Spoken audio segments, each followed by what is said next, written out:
Akhil Bharatiya Congress committee के कोषाध्यक्ष, जिन्होंने इस बात का संकल्प लिया है कि दिल्ली और उसके उज्जवल भविष्य के लिए सकारात्मक पहल वो करेंगे, सत्ता की समालोचना करेंगे, उसको प्रशस्त मार्ग भी देंगे।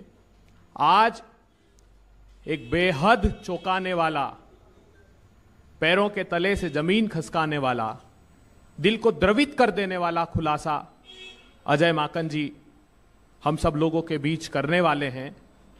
और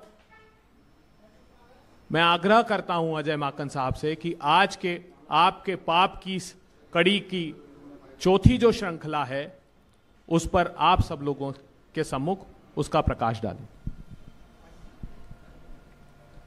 धन्यवाद अभय जी।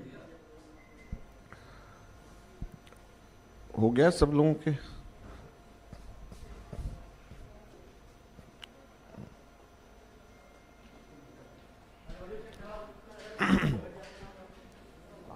आइए आइए, वहां से पीसी से आ रहे हैं। आइए आइए, नमस्कार। आ जाओ रमेश जी, इनको आने।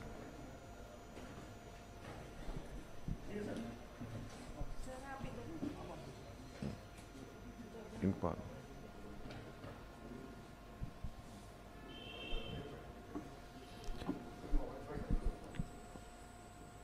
शुरू करें ज्ञानेंद्र? आप सब लोगों का बहुत बहुत स्वागत है। साथियों, हमारी भारतीय संस्कृति में सदैव से ही बेटियों को न केवल सिर्फ उसका हक दिया जाता है, अपितु जीवन पर्यंत उसकी सेवा सहायता का भाव मन में रहता है। हम हर मौके पर हमारी लाडलियों के लिए अपना सर्वस्व न्यौछावर कर देते हैं, मगर जो बेटियों का हक खा जाए वो पाप और श्राप दोनों का भागी होता है। और यह बेशर्म आप मतलब आम आदमी पार्टी के पाप की गाथा की ये कहानी आज हम आपके सामने सुनाने जा रहे हैं। दिल्ली के अंदर दुर्भाग्यवश और नॉर्थ इंडिया के अंदर कई राज्यों के अंदर जो जेंडर में सेक्स रेशियो है उसके अंदर फीमेल की संख्या बहुत कम है, और उसका एक कारण भ्रूण हत्या के तौर के ऊपर बच्चियों का भ्रूण हत्या हो जाती है। और कई ऐसे जगह के ऊपर बेशक हमारी प्राचीन भारतीय संस्कृति में बच्चियों को, लड़कियों को बराबर का और आदर के भाव से देखा जाता था, लेकिन कुछ समय से कुछ ऐसे परिवार जो बच्चियों को बोझ के तौर पे मानते हैं, दहेज के तौर के ऊपर दहेज देने और लेने में विश्वास रखते हैं, उन लोगों के लिए वो लोग भ्रूण हत्या का सहारा करके जेंडर रेशियो, सेक्स रेशियो को खराब कर देते थे। इसको दूर करने के लिए शीला दीक्षित जी ने एक नई योजना को शुरुआत करी जिसकी चर्चा पूरे विश्व के अंदर हुई, और वो योजना का नाम लाडली योजना था। 1 जनवरी 2008 से शीला दीक्षित जी ने लाडली योजना एक नई सोच के साथ में योजना शुरू करी, और वो योजना ये थी कि अगर गरीब परिवारों के अंदर जैसे ही बच्ची पैदा होती है तो 10,000 रुपए सीधे के सीधे उस परिवार के अंदर दे दिया जाता है। अगर घर में पैदा हुए तो 10,000 रुपए, और अगर हॉस्पिटल में या इंस्टीट्यूशन में कहीं पैदा हुए तो 11,000 रुपए दिया जाता है। ये पूरे हिंदुस्तान में कहीं पर भी नहीं था। ये दिल्ली में श्रीमती शीला दीक्षित, स्वर्गीय शीला दीक्षित जी ने बच्चियों की रक्षा करने के लिए एक शुरुआत करी। और सिर्फ यही नहीं, जैसे ही वो बच्ची पैदा होती थी उसके परिवार को दिया जाता था। फर्स्ट क्लास में एडमिशन जैसे ही लेते थे वो 5,000 रुपए उसके जमा हो जाते थे उसके पास में, उसको दे दिए जाते थे। 6th क्लास में 5,000 और दे दिए जाते थे। 9th में 5,000 और दे दिए जाते थे, 10वीं जैसे ही पास होता था 5,000 और दे दिए जाते थे, और 12वीं में एडमिशन मिलते ही 5,000 दे दिए जाते थे। और जैसे ही वो बच्ची 18 वर्ष की होती थी, उस बच्ची को 1 लाख रुपया उस बच्ची के अकाउंट के अंदर सीधे के सीधे ट्रांसफर हो जाते थे। 1 लाख रुपया एक बच्ची को जैसे ही 18 वर्ष के अंदर के होती थी वो हो जाते थे। इस तरीके की स्कीम बनाई गई थी जिसकी चर्चा देश ही नहीं विदेश के अंदर करी जाती थी, और दिल्ली की फ्लैगशिप स्कीम में से एक थी। आप सोचिए कि कितना सुंदर सोच श्रीमती शीला दीक्षित जी की उस वक्त रही होगी कि बच्चियों की रक्षा करने के लिए, भ्रूण हत्या रोकने के लिए, जेंडर सेक्स रेशियो को ठीक करने के लिए उन्होंने एक नई सोच वाली स्कीम को उस वक्त लागू किया। लेकिन आज इस स्कीम की क्या हालत है, इसकी रोशनी हम लोग आज आप लोगों के सामने लेकर के डालना चाहते हैं। और ये सीएजी की रिपोर्ट में आया है, वहां से हम लोगों ने इसको निकाला है, और वो सीएजी की रिपोर्ट में आया है जो 14 में से एक सीएजी रिपोर्ट में ये है, लाडली स्कीम के बारे में खुलासा किया है सीएजी ने, जिसके ऊपर केजरीवाल बैठ गए, जिसको वो विधानसभा के अंदर पेश नहीं होने दे रहे। और ये इतनी महत्वपूर्ण बात को इसी वजह से ये लोग दबा रहे हैं। तो आज ये प्रेजेंटेशन के माध्यम से हम लोग ये आपको दिखाना चाहेंगे। तो जो हमारे साथी यहाँ पे प्रेजेंटेशन कर रहे हैं उनसे मैं अनुरोध करूंगा कि यहाँ पे प्रेजेंटेशन शुरू करें। ये है आपके पाप बच्चियों के साथ अन्याय। ये देखिए, ये 2008-9 में जब शुरू हुआ था, ये है रजिस्ट्रेशन एट बर्थ। जैसे इस स्कीम के 2 हिस्से थे कि एक तो जैसे ही बच्ची पैदा हो उस वक्त रजिस्टर करके उसको पैसे दिए जाएं, और दूसरा ये था कि जो बच्चियां रजिस्ट्रेशन के टाइम के ऊपर अगर मान लीजिए उसको पैदा होने के टाइम पे रजिस्ट्रेशन नहीं करवा पाए, तो जैसे ही 1st क्लास या 5th क्लास में बच्ची वो जाती है उस टाइम के ऊपर उसकी रजिस्ट्रेशन करा जा सके। तो ये रजिस्ट्रेशन एट बर्थ या बाद में रजिस्ट्रेशन, 2 अलग अलग इसके अंदर तरीके से करा जाता था। और ये दोनों की स्लाइड्स हम दिखाएंगे, अभी इसको हम देखते हैं। ये 2008-9 में जब शुरुआत हुई तो उस वक्त 20,242 लोगों ने उसी साल रजिस्ट्रेशन कराया, जो बढ़ करके उसके बाद में 23,871 पहुंच गया। अब ये गिरते गिरते 2019 के अंदर आप देखिए ये 6,299 रह गए, और 2020-21 के अंदर जो सीएजी ने कहा है ये मात्र 3,153 सिर्फ रह गया। आप देखिए कि कहां पे ये 23,000 था और कहां पर ये मात्र 3,153 रह गया है। ये बच्चियों के साथ में इन लोगों ने बच्चियों का हक छीना है। केजरीवाल सरकार ने जो स्कीम पूरी दुनिया में जिसकी चर्चा होती थी उसकी कोई पब्लिसिटी नहीं, उसके ऊपर कोई कार्रवाई नहीं, प्रशासन की निष्क्रियता इतनी है कि कहां पर जो है वो 23,000 और कहां पे 3,000, 7 गुना लगभग कम हो गया है। आप सोचिए 700% की गिरावट इसके अंदर आ गई है, जो कि शीला दीक्षित जी के समय के ऊपर पीक में था। ये आज स्थिति यहां पर इन लोगों ने कर दिया है। नेक्स्ट स्लाइड पे आप जाएं। ये अब टोटल रजिस्ट्रेशन है। ये आप देखिए, जब हम लोग आखिर में 2013-14 में जब हम लोगों ने छोड़ा था, उस वक्त टोटल रजिस्टर्ड जो है रजिस्ट्रेशन उस वर्ष 1,39,346 की थी। अब जो है कम होते होते ये 2020-21 के अंदर ये मात्र 43,415 रह गए हैं। उससे पहले साल में तो ये 30,880 केवल था। तो आप सोचिए कि दिल्ली के अंदर पॉपुलेशन बढ़ रही है, दिल्ली के अंदर तादाद लोगों की बढ़ रही है, तो ये बढ़ना चाहिए बच्चियों की रजिस्ट्रेशन हर साल, लेकिन ये बढ़ने की जगह जो है ये इसके अंदर रजिस्ट्रेशन एट बर्थ में तो 7 गुना कम हुआ है, इसमें 3 गुना कम टोटल रजिस्ट्रेशन के अंदर लगभग हुआ है। तो ये लाडली स्कीम जो कि बच्चियों का हक जो हमारे दिल्ली के अंदर मिलना चाहिए उसका हक ये इस तरीके से छीन रहे हैं। तो ये कैसी सरकार है, कैसी पार्टी है जो कहती है कि हम 2100 रुपए देंगे, आगे का प्रॉमिस कर रहे हैं, लेकिन जो स्कीम अभी बच्चियों के लिए जो स्कीम है उसको इंप्लीमेंट नहीं कर रहे, उसको नहीं दे रहे। तो हम कैसे उम्मीद करेंगे कि आगे ये इस बात को के ऊपर खरे उतरेंगे जो प्रॉमिसेस इन्होंने की हैं कि 2100 रुपए हर महिला को देंगे, जबकि बच्चियों को जो पैसा देना चाहिए उस स्कीम को भी ये लोग ढंग से इंप्लीमेंट नहीं कर रहे। आगे और बहुत चौंकाने वाली बात अभी मैं बताना चाहूंगा। नेक्स्ट स्लाइड के ऊपर आप आए। ये पूरा चार्ट है, इसकी कॉपी हम आपको देंगे। सीएजी ने इसके अंदर ये पाया है कि टोटल 3,20,272 बेनिफिशियरीज हैं। ये सबसे नीचे वाले राइट साइड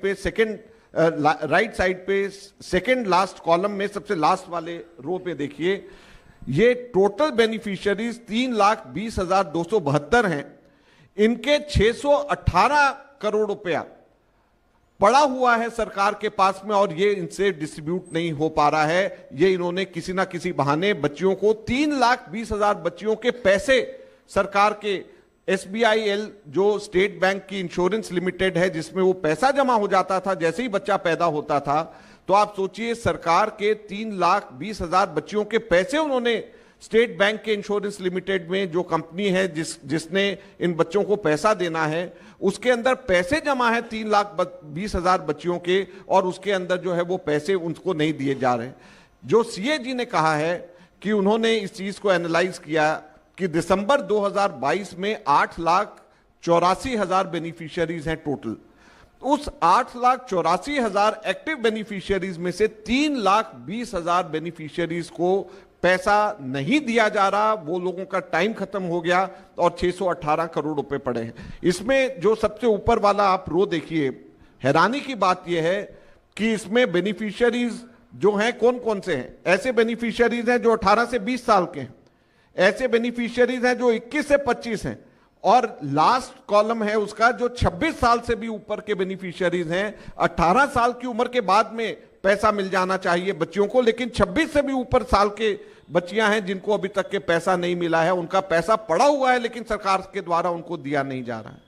तो ये CAG की जो रिपोर्ट है ये बहुत ही दिल को दहला देने वाली रिपोर्ट है, जिसके अंदर उन्होंने CAG ने खुद ये जांच करके ये पाया है कि 618 करोड़ रुपया, जो कि हमारा लगभग 3,20,000 बच्चियों का पैसा है, वो अभी तक के इन लोगों को नहीं दिया जा रहा है। एक और CAG ने जो पाया है वो वृद्ध नागरिकों के लिए, हमारे सीनियर सिटीजन्स के लिए उन्होंने एक बहुत ही अजीब सी चीज उन्होंने देख करके सरकार का पर्दाफाश किया है, जिस वजह से ये लोग इसको पेश नहीं कर रहे हैं। हमारे दिल्ली में establishment of old age homes का एक सीनियर सिटीजन्स का establishment of old age homes of senior citizen का एक्ट श्रीमती शीला दीक्षित जी ने 2007 में हमारी सरकार ने बनाया था, और उसका जो क्लॉज 19(1) है वो ये कहता है कि दिल्ली सरकार जो है वो एस्टैब्लिश करेगी इस तरीके से ओल्ड एज होम्स की, हर डिस्ट्रिक्ट में एक एक ओल्ड एज होम होना चाहिए जिसमें कम से कम 150 सीनियर सिटीजन्स उसके अंदर जा सके। ये श्रीमती शीला दीक्षित जी के समय में 2007 में एक्ट कांग्रेस पार्टी लेकर के आई थी, जिसका नाम था establishment of old age homes और सीनियर सिटीजन एक्ट 2007। उसका क्लॉज 19(1) में फिर दोहराता हूं कि हर डिस्ट्रिक्ट के अंदर एक ओल्ड एज होम को उन्होंने कहा कि होना चाहिए। अब मजे की बात यह है कि शीला दीक्षित जी की सरकार ने जब यह एक्ट पास किया, केंद्र सरकार से कहा कि आप हमें जमीन दीजिए। केंद्र सरकार ने 3 जगह के ऊपर 3 डिस्ट्रिक्ट्स के अंदर उनको जगह दी। ये इसमें स्लाइड में नहीं है, 3 जगह पे जगह दी।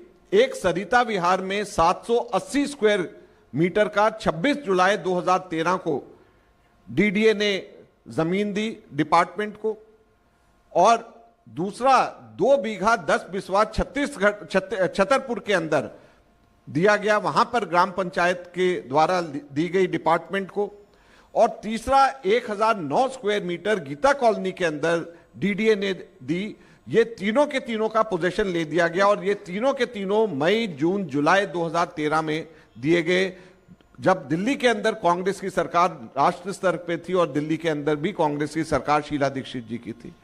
दुख की बात यह है कि 2013 से लेकर के 2025 आ गया है, CAG ने यह पाया है कि वहां पर एक ईंट भी ओल्ड एज होम के लिए अभी तक के नहीं वहां पर रखा गया। जमीन वहां पर ले जाने के बावजूद, जमीन मिलने के बावजूद वहां पर सरकार के द्वारा एक ईंट भी नहीं वहां पे लगाया गया है।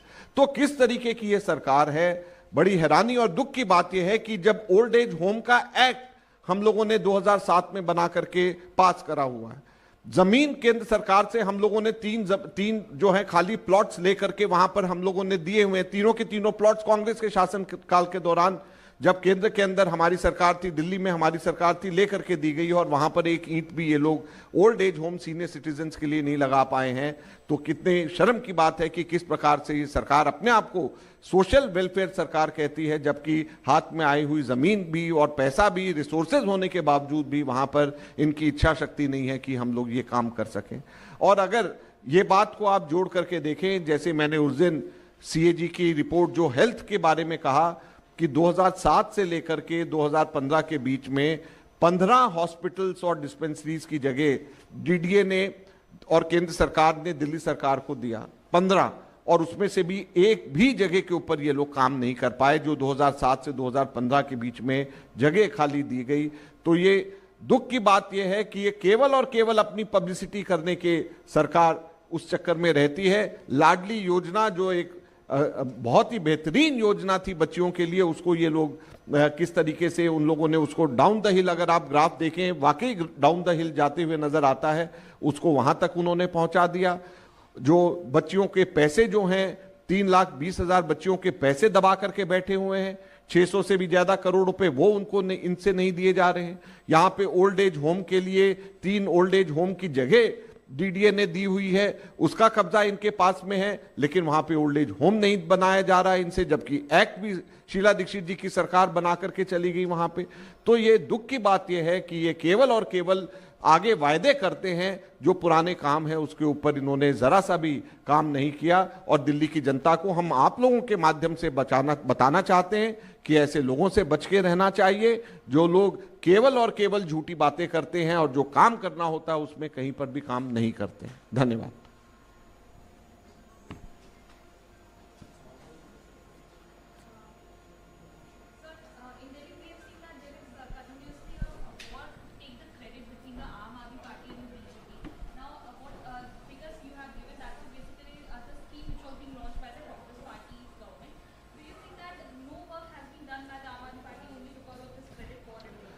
Credit, actually there is no credit war, there is a blame game which is going on. Credit war takes place when something is done. Nothing is done in Delhi. It's only the blame game which is going on in Delhi because nothing is happening. So in order to deviate the attention, divert the attention of the people from their failures, what both the parties are doing, they are fighting against each other. And it is just an eyewash because nothing is happening in Delhi. So it's not a question of credit taking exercise. It is a blame game for not being able to do anything for the people, welfare of people of Delhi.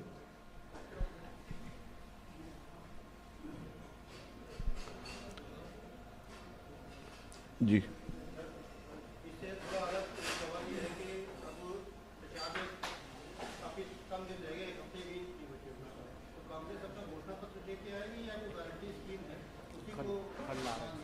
देखिए, घोषणा पत्र हम लोगों का कल आ रहा है और बहुत ही सोच समझ करके और रियलिस्टिक घोषणा पत्र हम लोगों का है। और वो घोषणा पत्र जब आएगा तो आप लोग देखेंगे कि उसमें दो चीज़ों के साथ में जोड़ा हुआ है। एक तो जो हम लोगों ने पहले दिल्ली में किया है और जो हमारी सरकारों ने, राज्य सरकारों में, कांग्रेस की राज्य सरकारों ने करके दिखाया है। तो हम कोई ऐसी कोई चीज़ नहीं बोल रहे जो कि हम लोगों ने पहले किया नहीं या जो हम लोग कर नहीं सकते, जिस तरीके से ये लोग उल्टा सीधा बोल देते हैं। हम लोग वही बोलेंगे जो हमारी राज्य सरकारों ने, कांग्रेस ने अलग जगहों पे किया है, उसी को हम यहाँ पे अपने घोषणा पत्र में दोहराएंगे। हम आम आदमी पार्टी की तरह जो है, पंजाब वाले अभी भी 1,000 रुपये का इंतजार कर रहे हैं, दिल्ली वाले 1,000 का इंतजार कर रहे हैं और यहाँ पे 2100 की घोषणा कर दी। हम उस तरीके का काम नहीं करने वाले।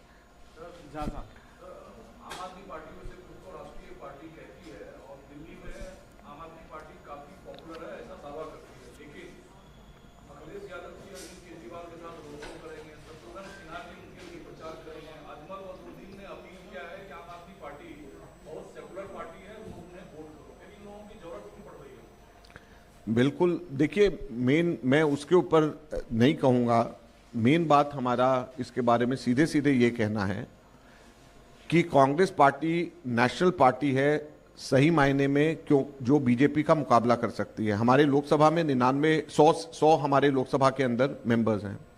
तो जब 100 मेंबर्स जिसके लोकसभा में हैं, वही बीजेपी के साथ में मुकाबला कर सकती है। आप जिसके 100 मेंबर्स हैं उसको कमजोर करके बीजेपी के साथ में मुकाबला नहीं किया जा सकता है। इसलिए कांग्रेस का रहना, कांग्रेस को मजबूती देना, एक धुरी मजबूत कांग्रेस के रूप में होनी बहुत जरूरी है। ये सारे हमारे अलायंस पार्टनर्स को भी समझना चाहिए।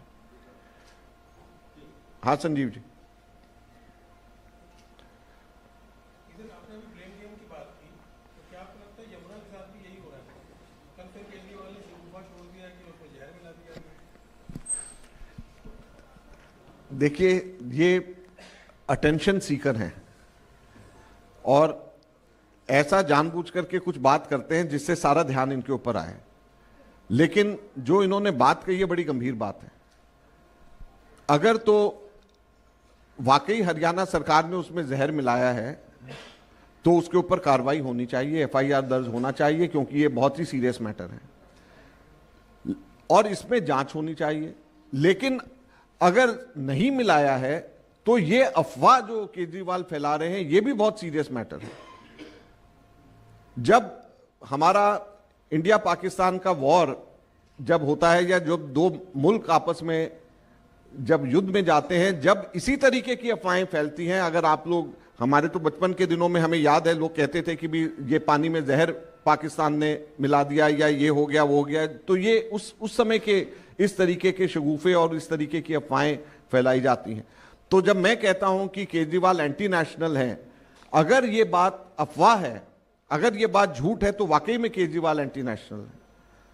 और आज जो है मैं समझता हूं कि हम लोगों को इसकी जांच होनी चाहिए, इसकी जांच कराई जानी चाहिए कि क्या वाकई में उसमें जहर मिलाया जा रहा है, और अगर जहर मिलाया जा रहा है तो हरियाणा सरकार के ऊपर कार्रवाई होनी चाहिए, नहीं तो केजरीवाल के ऊपर कार्रवाई होनी चाहिए। और मॉडल कोड ऑफ कंडक्ट में इलेक्शन कमीशन के बाकायदा ये लिखा हुआ है कि आप अफवाहें नहीं फैला सकते।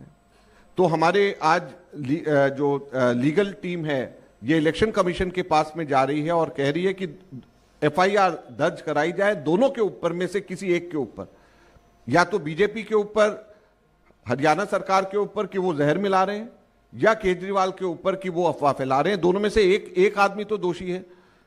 और आज दुख की बात यह है कि दिल्ली में जहां पर एक एक बूंद के लिए दिल्ली की जनता पानी को तरस रही है, वहां पर अगर इस तरीके की अफवाह फैले कि यहां पर हमारे पानी के अंदर जहर मिला हुआ है, तो आप किन लोगों की मदद कर रहे हैं? क्या आप बॉटलिंग प्लांट्स वालों की मदद कर रहे हैं?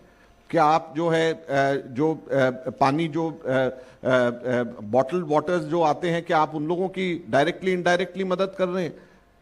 तो ये भी सवाल उठता है। तो हम उम्मीद करेंगे कि ये बीजेपी और केजरीवाल आपस में लड़ना छोड़ करके जांच करें और बताएं दिल्ली की जनता को प्रूफ के साथ में कि कैसे जहर उसमें हरियाणा की सरकार मिला रही है, और अगर नहीं मिला रही तो वो बताएं कि केजरीवाल क्यों अफवाह फैला रहे हैं। दोनों में से एक आदमी तो दोषी है ही इसके अंदर। जल बोर्ड जो केजरीवाल सरकार के अधीन ही आता है, जल बोर्ड के अधिकारी उनके अधीन है। जल बोर्ड ने कहा है कि केजरीवाल साहब का आरोप भ्रामक है, अफवाह फैलाने की। देखिए मैं इसमें जल बोर्ड के अधिकारी क्या कह रहे हैं, मैं तो एक बड़ा सिंपल सा फ्रेमवर्क के अंदर मैंने कहा है कि दोनों में से एक तो गलत है।